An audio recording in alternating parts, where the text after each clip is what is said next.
Welcome guys, welcome to our channel which is easy learning arena. एंड आज हम यहाँ पे मैथमेटिक्स का एक बेहतरीन टॉपिक लाइंस एंड एंगल्स के बारे में स्टडी करेंगे। मैथमेटिक्स का बहुत ही आसान टॉपिक है लाइंस एंड एंगल्स, और आप इस चैनल पे बहुत आसानी से जो भी चीज़ें थोड़ी डिफ़िकल्ट भी लगती होंगी इस टॉपिक की, उसको भी बड़े आसानी से समझेंगे। और मेरी रिक्वेस्ट आप लोगों से है कि प्लीज़ हमारे चैनल को सब्सक्राइब करें, शेयर करें एंड लाइक करें। तो आज का टॉपिक हम स्टार्ट कर रहे हैं lines and angles. Topic start करने से पहले मैं आपसे रिक्वेस्ट करूंगी कि पूरी वीडियो ध्यान से देखें।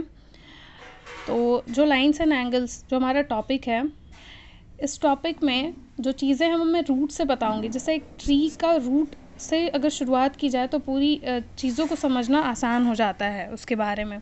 उसी तरीके से इस टॉपिक को मैं पूरी आसानी से पूरे रूट से स्टार्ट कर रही हूँ। लाइंस एंड एंगल्स दो चीज़ें यहाँ पे दी हुई हैं। सबसे पहले हम बात करेंगे लाइन की। लाइन होता क्या है? तो लाइन एक ऐसा स्ट्रक्चर है जिसको दोनों तरफ से बढ़ाते हैं, आगे से भी और पीछे से भी। जिनको दोनों तरफ से बढ़ाते हैं, जिनके दोनों तरफ एरो लगे होते हैं, उनको बोलते हैं लाइन। इनको दोनों डायरेक्शंस में बढ़ा सकते हैं। अब आते हैं, एक दूसरा शेप होता है लाइन सेगमेंट। इसको किसी भी डायरेक्शन में नहीं बढ़ाया जाता, दोनों साइड्स इसके बाउंडेड होते हैं। तीसरा शेप है रे। इसका एक साइड फिक्स होता है और एक साइड बढ़ाया जा सकता है। ठीक है, इन तीनों शेप्स में थोड़ी थोड़ी सिमिलैरिटी है, थोड़ी सी सिमिलैरिटी नहीं है। लाइन के दोनों तरफ एरो हैं, लाइन सेगमेंट में कोई एरो नहीं है और रे में एक एरो लगता है। इसका मतलब ये होता है जिनके दो एरो हैं उनको दोनों तरफ से बढ़ाएंगे, जिनके कोई एरो नहीं है वो बढ़ नहीं सकते, और जिनका एक एरो है वो एक डायरेक्शन में जाएगा। आगे बढ़ते हैं। लाइन का क्या रोल है, लाइन सेगमेंट का रोल क्या है और रे का क्या रोल है। बेसिकली कोई भी चीज़ अगर हम पढ़ रहे हैं तो उसके रोल हमारे आगे के क्लासेस में, आगे के टॉपिक्स में क्या होने वाले हैं वो जानना ज़्यादा ज़रूरी है। तो स्टार्ट करती हूँ मैं रे से। रे एक ऐसा स्ट्रक्चर है जो एंगल बनाता है। फिर से बोल रही हूँ, रे एक ऐसा स्ट्रक्चर है जो एंगल बनाने का काम करता है। जब दो रेज आपस में मिलते हैं, जब दोनों रेज के initial point, this is called the initial point of रे। जब किसी दो रे के इनिशियल पॉइंट, एक रे का तो इनिशियल पॉइंट ये है और किसी और रे का ये इनिशियल पॉइंट मिला के मैंने एक स्ट्रक्चर फॉर्म किया। इस स्ट्रक्चर के बीच में जो गैप है, इस गैप को ही एंगल बोलते हैं। ठीक है, ध्यान दीजिएगा, दोनों रे के इनिशियल पॉइंट जब मीट करते हैं तो जो स्ट्रक्चर फॉर्म होता है उसको हम एंगल बोलते हैं। इनके बीच के गैप को हम एंगल बोलते हैं। अब तो हमें मिल गया एंगल भी, लाइन भी, लेकिन ये क्लास 7 मैथमेटिक्स का टॉपिक है, तो मैं इस लाइन और एंगल्स की थोड़ी सी और बारीकियों को मैं बताना चाहूँगी, क्योंकि ये जो जनरल आपके जनरल नॉलेज के लिए था। आगे आप लोगों को एक चीज़ पढ़ना है कि जब दो लाइन आपस में पैरेलल होते हैं, जब दो लाइन आपस में पैरेलल होते हैं, देख लीजिएगा मेरा ये लाइन बिल्कुल स्ट्रेट नहीं जा रहा है, पर आपको पैरेलल लाइन लेना है। पैरेलल लाइन कहने का मतलब ये होता है कि जब दोनों लाइन के बीच का गैप हमेशा सिमिलर हो। मतलब अगर मैं यहाँ पे स्केल लगाऊं तो ये डिस्टेंस अगर 2 सेंटीमीटर का आ रहा है, तो मैं अगर स्केल उठा के यहाँ रखती हूँ तो ये भी डिस्टेंस 2 सेंटीमीटर आना चाहिए। यहाँ स्केल लगाऊँ तो ये भी डिस्टेंस 2 सेंटीमीटर आना चाहिए, तभी दोनों लाइन्स पैरेलल होंगी। जब दो लाइन पैरेलल है, और ध्यान देना ये लाइन ही है क्योंकि इनके दोनों तरफ एरो है। हमने लाइन के डेफिनेशन में पढ़ा है कि जिनके दोनों तरफ एरो होते हैं उसी को लाइन बोलते हैं।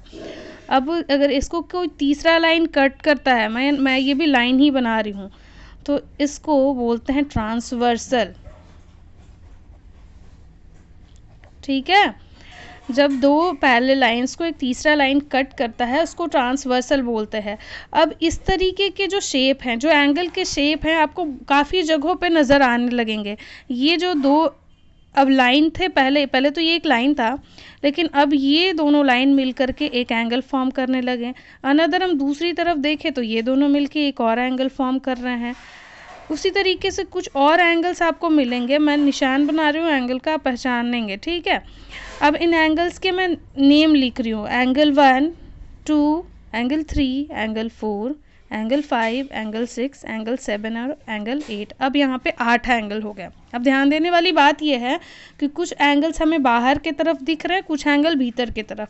अब मेरे कहने का मतलब है कि बाहर की तरफ और भीतर की तरफ मैं भी समझा रही हूँ, ध्यान देना। मैंने जब 2 लाइन खींचा और एक ट्रांसवर्सल लिया तो इन दोनों लाइन के भीतर जो एंगल होंगे, इन दोनों लाइन के जो भीतर के एंगल होंगे, ये एंगल और यहाँ के 2 एंगल, इनको बोलेंगे इंटीरियर एंगल है, क्योंकि ये भीतर के एंगल हैं। 4 और एंगल बन रहे हैं जो बाहर है, 1 2 3 4। ये जो 4 एंगल है, ये जो बाहर बन रहे हैं, इनको बोलते हैं एक्सटीरियर एंगल। अब इन सब के नाम देखना, मैंने 1 2 3 4 5 6 और 7 8 रखा था।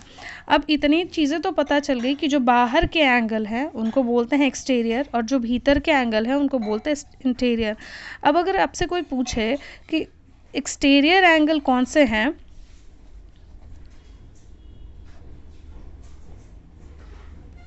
तो हमारे जो एक्सटीरियर एंगल है 1 2 7 8, यही बाहर के एंगल है। 1 एंगल 2 एंगल 7 और एंगल 8। कैसे एक्सटीरियर, में एक बार और बता रही हूँ, ध्यान देना।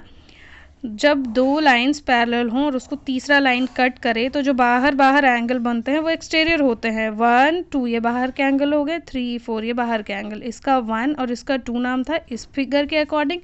7 8 नीचे वाले का नाम था 7 8। तो 1 2 और 7 8 ये सब एक्सटीरियर एंगल हो गए। अब जब इंटीरियर एंगल की बातें करूं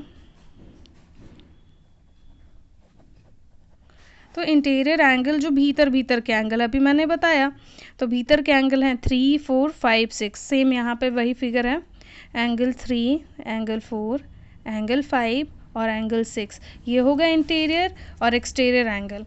अब चीज़ें समझ में आने लगेगी। तो एंगल्स के और भी टाइप्स हैं। अभी तो हमने 2 टाइप्स केवल डिस्कस किए हैं, एक्सटीरियर और इंटीरियर। अभी बहुत से टाइप्स और पढ़ने बाकी हैं जो काफ़ी आसान होने वाले हैं आप लोगों के लिए। तो ये हमारा वीडियो का पार्ट 1 है। पार्ट 2 हम ज़रूर जल्दी से कोशिश करेंगे कि आप लोगों तक पहुँचे। सो हमारे वीडियो को लाइक शेयर और सब्सक्राइब ज़रूर करना। Thank you for watching everybody.